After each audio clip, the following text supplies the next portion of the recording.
میں تو یہ سوچ رہی ہوں کہ ہم دونوں میں سے دلہن کون بنے گا۔ لالی نے ببر شاہ کی طاقت کو سمجھتے ہوئے اسے استعمال کر کے اپنی ایک شرط منوا لی ہے۔ جی ہاں، آج ہم بات کرنے والے ہیں جیون نگر کے ایپیسوڈ 18 کے حوالے سے، اس کا تھوڑا سا ریویو کریں گے اور کچھ چیزوں کے جو خاص چیزیں ہیں، خاص سینز ہیں، ان کے حوالے سے بات کریں گے۔ تو ایپیسوڈ 18 کا آغاز ہوتا ہے جی، پہلا سین ہے اس کا جہاں پر بلا اور لالی آمنے سامنے بیٹھے ہیں اور بلا زور زور سے ہنستا جا رہا ہے۔ اس کی وجہ یہ بتائی گئی ہے، جو سین میں دکھایا گیا ہے کہ اس سے پہلے جو لالی کو منی نے پرپوز کیا تھا اس پر بلا باقاعدہ طور پر ہنس رہا ہے اور کچھ مذاق وغیرہ کر رہا ہے۔ لیکن یہ سین اگر آپ غور سے دیکھیں تو مجھے بڑا مزیدار لگا اور بڑا فنی لگا یہ سین شروع میں ہی ایپیسوڈ کے، اور خاص کر کے جو لالی کی طرف سے ایک مذاقیہ ایسی بات کی گئی ہے کہ مجھے یہ سمجھ نہیں آ رہا کہ منی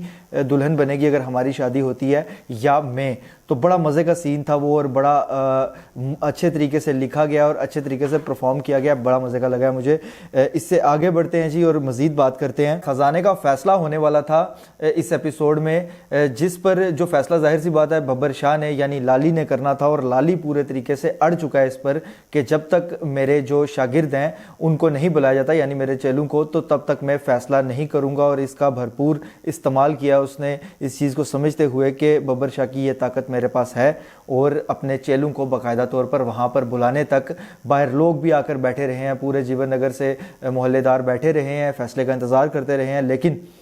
تب تک لالی باہر نہیں آیا جب تک اس نے اپنے چیلوں سے باقاعدہ طور پر ملاقات نہیں کر لی۔ یہ ایک پہلا سٹیپ ہے ایسی چیز کا جو کہ مجھے لگتا ہے کہ اس کے بعد اس میں مزید اضافہ ہوگا اور آہستہ آہستہ مزید چیزیں بھی کرے گا، جیسا کہ میں نے پچھلے ایپیسوڈ میں بھی بتایا تھا کہ آہستہ آہستہ وہ اپنی طاقت کو پورے طریقے سے استعمال کرنا شروع کرے گا اور باقی ساروں کو مشکل میں ڈالے گا، لیکن اس کو مشکل میں ڈالنے کے لیے ایک اور شخص یعنی بلا بھی وہاں پر اس کے ساتھ ہی موجود ہے۔ اور ویسے بھی پوری طرح سے ابھی لالی نے اپنے اختیارات کو استعمال کرنا شروع نہیں کیا، کیونکہ وہ ابھی پوری طرح سے تو سمجھا نہیں ہے، تو جہاں پر بلا اس کو کچھ ٹوکتا ہے تو وہ کافی حد تک اس کی بات سننے پہ مجبور ہوتا ہے۔ اس کا ایک سیمپل آپ کو میں بتاتا ہوں کہ جیسے جب وہ اپنے شاگردوں کو باقاعدہ وہاں پر رکھنے کی بات کرتا ہے اور تھوڑی دیر زیادہ ملاقات کرنے کی بات کرتا ہے تو بلا اس پر اس کو روکتا ہے، جس سے یہ ظاہر ہوتا ہے کہ فی الحال بلا جو ہے وہ اس پر پورے طریقے سے غالب ہے۔ اچھا، اس کے بعد ایک سین ہے جی جس میں بلے نے چیلوں کو پارفیق کے گھر جو ہے وہ رکھوا دیا ہے، وہاں پر باقاعدہ 2 کمروں میں اس کو جگہ دلوائی ہے، حالانکہ وہ ایگری نہیں تھا پارفیق، اس کے باوجود اس نے وہاں پر رکھوایا ہے۔ اس کے پیچھے 2-3 وجوہات ہیں۔ ایک تو ظاہر سی بات ہے کہ اس نے فی الحال ببر شاہ یعنی لالی کو بھی خوش کرنا تھا، اور اس کے ساتھ ساتھ وہ کوئی بڑی گیم سوچ رہا ہے اس حوالے سے۔ اس کے بارے میں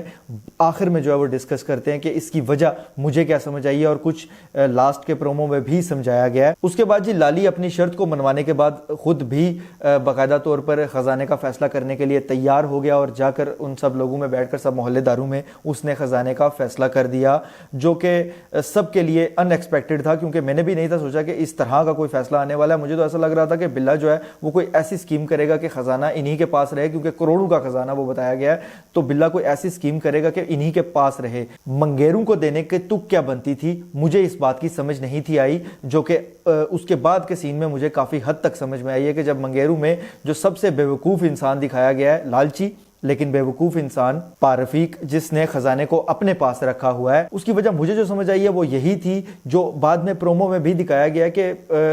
ظاہر سی بات ہے یہ تو بات کلیئر کٹ تھی کہ خزانہ ان کے پاس رہنے نہیں والا، جس طرح کے یہ لوگ ہیں، اور سب سے کمزور والی پارٹی کو دیکھ کے نا ان کو دینے کا فیصلہ کیا یہ کہ بعد میں اس خزانے سے وہ اس خزانے کو ان کے پاس نہیں رہنے دینا، اس نے کسی نہ کسی طریقے سے اس نے چوری کروانا ہے، جو کہ پرومو میں نظر آ رہا ہے نیکسٹ ایپیسوڈ کے کہ اس نے باقاعدہ طور پر خزانہ جو ہے وہ چوری کروا لیا، اور پارفیق کے گھر میں جو چیلے اس نے رکھے ہوئے تھے لالی کے، ان کو وہاں پر رکھنے کا فائدہ مجھے جو نظر آ رہا ہے بظاہر وہ یہ اس کو ہے کہ وہ الزام جو ہے وہ اب لگائے گا ان چیلوں پر لگوائے گا۔ ظاہر سی بات ہے کہ وہ چوری کا الزام جب ان پہ لگے گا تو کافی حد تک لالی کو کنٹرول میں کرنے کی کوشش کرے گا، جس کے بعد مجھے یہ لگتا ہے کہ لالی مزید ایگریشن میں آئے گا اس کے خلاف۔ سب سے خاص سین جو مجھے اس ایپیسوڈ میں لگا ہے کہ خزانے کا فیصلہ اب ہو چکا ہے، اور حنیف کباڑیا کے پاس وہ خزانہ تھا۔ اکثر لوگ یہ چاہتے تھے کہ حنیف کباڑیا کے پاس ہی رہے، دیکھنے والے جو لوگ ہیں، آڈینس ہے، وہ چاہتی تھی، کیونکہ حنیف کباڑیا پورے طریقے سے ڈیزرو کرتا تھا اس خزانے کو رکھنے کا۔ اور آخری وقت میں جب فقیرہ مرا ہے تو وہ حنیف کباڑیے کے ہی دی ہوئی جگہ پر رہ رہا تھا، تو اس کے سے اندازہ ہو جاتا ہے کہ حنیف کباڑیے نے ہی اس کو آخری وقت میں سنبھالا ہوا تھا، یہ باقی سب ویسے ہی منہ اٹھا کر آ گئے ہیں جی کہ ہم حق رکھتے ہیں اور ہم نے سنبھالا ہوا تھا اس کو۔ تو جب اس کے پاس سے خزانہ گیا ہے اور جو لوگ اس کے ساتھ رشتہ جوڑنے کو بھی تیار تھے وہ رشتہ توڑ رہے ہیں، اب ان کی لالچ پوری ہو چکی ہے، جو وہ چاہتے تھے جس کی وجہ سے رشتہ جوڑ رہے تھے تو وہ بھی رشتہ توڑ رہے ہیں۔ یہ سین اس میں جب وہ خزانہ جانے والا سین ہے تو ایسا لگا ہے کہ جیسے کہ ہمارے پاس سے وہ خزانہ جا رہا ہو۔ اس کی 2-3 وجوہات ہیں، ایک تو سین کو لکھا اتنے اچھے طریقے سے گیا ہے اور اس کے بعد پرفارم اتنے اچھے طریقے سے کیا گیا ہے حنیف کباڑیہ کی دونوں بیٹیاں اور حنیف کباڑیہ کی طرف سے کہ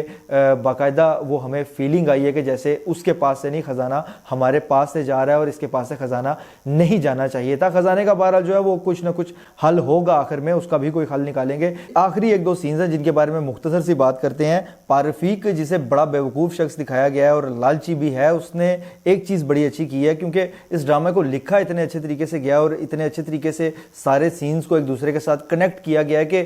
کافی دفعہ جو ہے ہمیں کوئی چیز اللاجیکل نظر نہیں آتی، اس میں آسانی سے کوئی اللاجیکل چیز ڈھونڈنی ہو تو بڑا مشکل ہوتا ہے اس ڈرامہ میں، تو بڑا ایک لاجک کے ساتھ جو ہے وہ اس نے فیصلہ کیا ہے جی کہ یہ سارے کا سارا جو خزانہ ہے اس کو سیل کریں گے، بیچیں گے اور اس کے بعد جو پیسے ملیں گے وہ ایکولی ڈیوائیڈ کریں گے۔ تو یہ بڑی زبردست ڈویژن مجھے نظر آئی ہے اس کی طرف سے، یہ فیصلہ جو کیا گیا ہے ظاہر سی بات ہے اچھا اسکرپٹ لکھا گیا تھا اس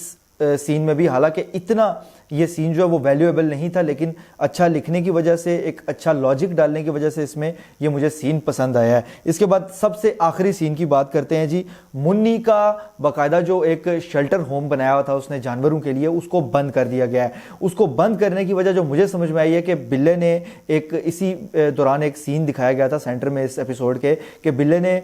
کچھ سامان فروخت کرنے کے لیے اس دفعہ زیادہ آؤٹ منگوا لی ہے، تو ظاہر سی بات ہے کہ اس کو رکھنے کے لیے جگہ کا مسئلہ بن رہا تھا کہ کہاں پر رکھی جائے گی، تو وہ جگہ استعمال میں بلہ اپنے لے آیا ہے جس پر منی کو تکلیف بھی ہوئی ہے اور آگے آنے والے وقت میں اس سے بھی کوئی رزلٹ نکلتا ہوا نظر آئے گا۔ تو باقاعدہ جی بلے کے خلاف جو ٹیم تیار ہوتی ہوئی نظر آ رہی ہے مجھے، وہ منی نظر آ رہی ہے، اس کے بعد بابو بھائی پہلے ہی تیار ہو چکا ہے، اس کے علاوہ لالی بھی تیار ہوتا ہوا نظر آ رہا ہے۔ تو بلے کا کہ ارد گرد جو گھیرا ہے اس کو تنگ کیا جا رہا ہے کہ مجھے لگتا ہے کہ بلے نامی کیریکٹر کو جلدی ہی نکالا جائے گا اس میں سے۔ بہرحال یہ میری پریڈکشن ہے اور یہ غلط بھی ہو سکتی ہے کہ ایسا فیل ہو رہا ہے دیکھ کے کہ بلے کو باقاعدہ جو ہے نا اس کے ارد گرد گھیرا تنگ کیا جا رہا ہے اور مخالفت اس کی زیادہ ہوتی جا رہی ہے۔ تو بہرحال جی یہ کافی زیادہ انگیجنگ ایپیسوڈ ہے، تو اس کو میرے خیال سے 10 میں سے 9 نمبر بنتے ہیں جو ابھی تک میں نے کسی بھی ایپیسوڈ یا کسی بھی ٹریلر کو نہیں تھے دیے۔ اس ویڈیو کو یہیں پر ختم کرتے ہیں۔ اگر یہ ویڈیو آپ کو پسند آتی ہے تو اس کو لائک، شیئر اور اس پہ جو بھی رائے آپ رکھتے ہیں وہ کمنٹس کے ذریعے آپ بتا سکتے ہیں۔ اس کے علاوہ اگر ایسی مزید ویڈیوز دیکھنا چاہتے ہیں تو چینل کو سبسکرائب کیجئے، بیل کے آئیکن پہ آل پہ لازمی کلک کیجئے گا۔ اللہ حافظ۔